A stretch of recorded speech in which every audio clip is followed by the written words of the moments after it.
ओम शांति। 21 अगस्त की मुरली के मधुर महावाक्य हैं। मीठे बच्चे, तुम हो चैतन्य लाइट हाउस। तुम्हें सबको बाप का परिचय देना है, घर का रास्ता बताना है। आगे चल प्रश्न है, आगे चलकर कौन सा डायरेक्शन और किस विधि से अनेक आत्माओं को मिलने वाला है।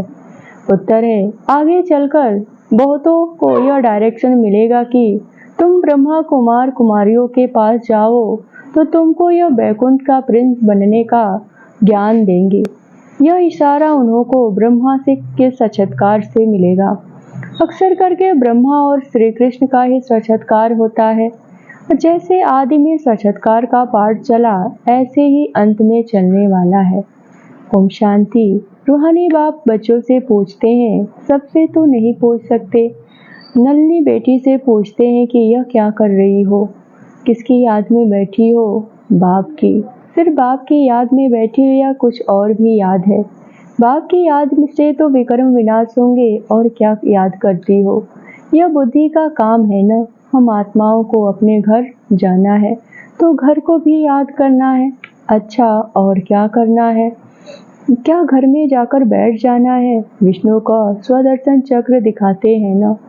उनका अर्थ भी बाप ने अब समझाया है। स्व अर्थात आत्मा को दर्शन हुआ 84 जन्मों का चक्र का, तो वह चक्र फिराते रहना है। तुम जानते हो, हम 84 का चक्र लगाकर घर जाएंगे, फिर वहां से आएंगे सतयुग में पाठ बजाने, फिर 84 का चक्र लगाएंगे। विष्णु का कोई चक्र होता नहीं, वह तो है सतयुग का देवता। विष्णुपुरी कहो या लक्ष्मी नारायण की पुरी कहो, स्वर्ग कहो, स्वर्ग में लक्ष्मी नारायण का राज्य था। अगर राधे कृष्ण का राज्य कहते तो यह भूल करते। राधे कृष्ण का राज्य तो होता नहीं, क्योंकि दोनों अलग अलग रजाई के प्रिंसेस और प्रिंसेस हैं। रजाई के मालिक तो फिर स्वयंवर के बाद बनेंगे। तो यह तो जो विष्णु को चक्र दिया, वह चक्र तुम्हारा है। तो यह जब बैठते हो, सिर्फ शांति में नहीं बैठना, वर्षा भी याद करना, इसीलिए यह चक्र है। बाप कहते हैं, तुम लाइट हाउस भी हो, बोलता चलता लाइट हाउस हो। एक आंख में है शांति धाम, एक आंख में है सुख धाम। दोनों को याद करना पड़ता है। याद से ही पाप कटते हैं। घर को याद करने से घर में चले जाएंगे। फिर चक्र को भी याद करना है। यह सारे चक्र की नॉलेज तुमको ही है। 84 का चक्र लगाया है। अब यह अंतिम जन्म है। मृत्यु लोक में नई दुनिया को कहा जाता है अमर लोक। अमर अर्थात तुम सदैव जीते रहो, तुम कभी मरते नहीं हो। यहाँ तो बैठे बैठे अचानक मृत्यु हो जाते, बीमारियां आदि होती, वहाँ मरने का डर नहीं होता, क्योंकि अमर लोक है। तुम बूढ़े होते हो तो भी इस ज्ञान में हम गर्भ महल में जाकर प्रवेश करेंगे। अभी जाते हैं गर्भ जेल में, वहाँ तो गर्भ महल होता है, वहाँ पाप तो करते नहीं तो सजा भोगनी पड़े।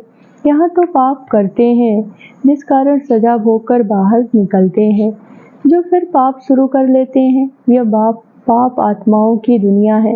यहाँ तो दुख होता है, वहाँ दुख का नाम नहीं। एक आँख है शांति धाम, दूसरी आँख में है सुख धाम। रखो भल तुम जन्म जन्मांतर तप जप आदि करते हो, परंतु ज्ञान तो नहीं है न। वह है भक्ति, उसमें कुछ युक्ति नहीं मिलती। फिर तुम ऐसे सतो प्रधान बन सकते हो। कोई भी नहीं जानते, बस सुना है कि श्री कृष्ण भगवान वहाँ देव सहित। यह गीता के आचार्य जो पढ़कर सुनाते हैं, ऐसे नहीं कहते कि तुम ऐसे बनो, सिर्फ पढ़ते हैं भगवान ऐसे कहकर गया। जब आया था पतितों को पावन बनाने, सिर्फ गीता में परमपिता परमात्मा के बदले श्री कृष्ण का नाम डाल दिया। अब श्री कृष्ण तो रथ ही है न, उनको रथ चाहिए क्या, वो तो खुद देहधारी है। श्री कृष्ण का नाम किसने रखा, जैसे छठी होती है न, उसके सबके पढ़ते हैं। बाप को सिर्फ शिव ही कहा जाता है। तुम आत्माएं जन्म जन्म मरण में आती हो, शरीर का नाम बदलता है।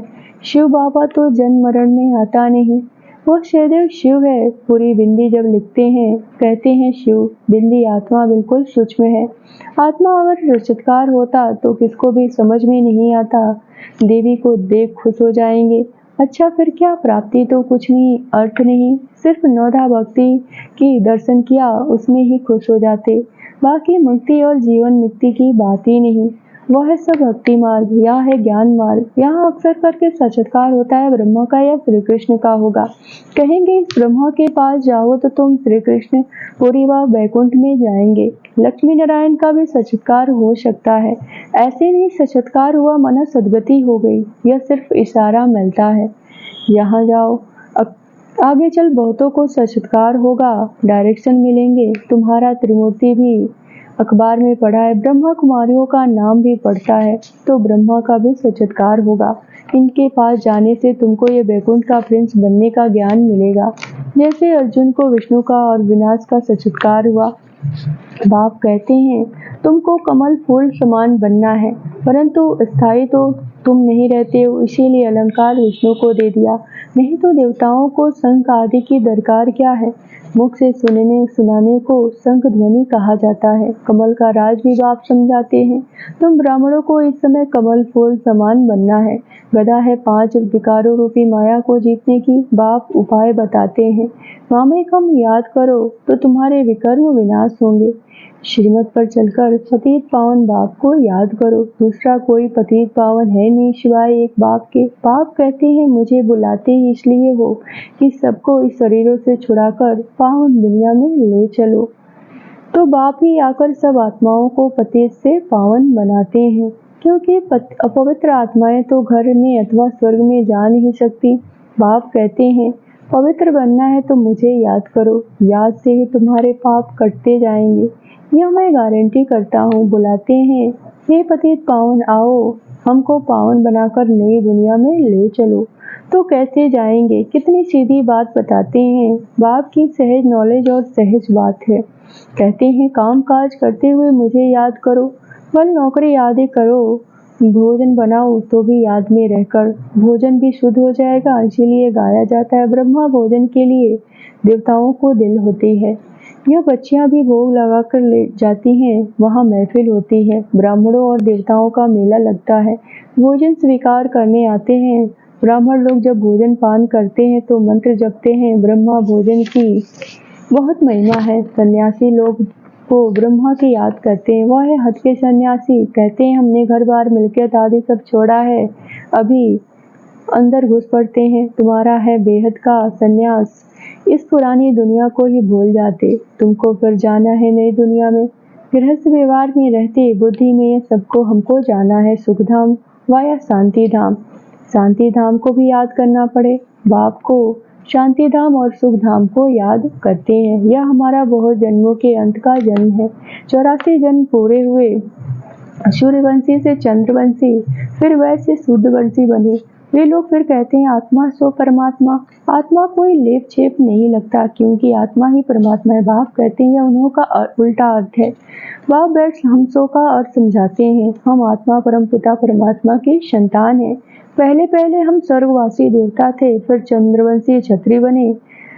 2500 वर्ष पूरा हुआ, फिर वैसे शूद्र वंशी विकारी बने। अब हम ब्राह्मण चोटी बनते हैं।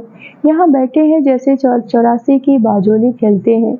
यह बाजोली का भी ज्ञान है। आगे तीर्थों पर जाते थे, ऐसे बाजोली करने से निशाना डालते जाते। अभी तुम्हारा तो सच्चा तीर्थ है शांति धाम और सुख धाम। तुम हो रूहानी पंडे, सबको राय देते हो बाप को याद करो तो शांति धाम में चले जाएंगे। साधु संत आदि सब शांति धाम में चलने की मेहनत करते हैं, परंतु कोई जा नहीं सकते। जाएंगे फिर सारा हॉल लौट इकट्ठा। बाप ने समझाया है सतयुग में तो बहुत थोड़े हैं, फिर वृद्धि हो जाती है। तुम हो सुदर्शन चक्रधारी, देवताएं नहीं, परंतु इस समय तुम्हारी माया के साथ युद्ध चल रही है। उस लड़ाई में जिसको जोरदार समझते थे फिर उसके पास जाकर शरण लेते थे। अभी तुम किसकी शरण लेते हो? स्त्री पुरुष दोनों कहते हैं हम शरण पड़ते हैं तेरी। मेरा तो एक शिव बाबा, दूसरा न कोई। सब आत्माओं का बाप एक ही है, उस एक के तुम बच्चे हो। साधु संत तो नहीं, एक नहीं, अनेक भगवान हो जाते हैं। तो घर में से रूठ वह भगवान फिर बड़े बड़े साहूकार करोड़पति जाकर उनके शिष्य बनते हैं और महफिल बनाते हैं। गंदे खान पान में सत्तमो प्रधान मनुष्य। हिंदुओं को फिर अपने धर्म का ही पता नहीं है। बाप समझाते हैं तुम तो वास्तव में आदि सनातन देवी देवता धर्म के हो, परंतु पतित बन गए हो। इसीलिए अपने को देवता कहला नहीं सकते। वो धर्म ही प्राय लोप हो गया है। मनुष्य कितने विकारी क्रिमिनल आई वाले हैं। एक मिनिस्टर बाबा के पास आया, बोला हमारी तो क्रिमिनल आई जाती है। अब बाप समझाते हैं, बच्चे सिविल आई बनो। जब तक क्रिमिनल आई आती है तब तक तुम पतित हो। अपने को भाई भाई समझो, वह क्रिमिनल दृष्टि उड़ जाएगी।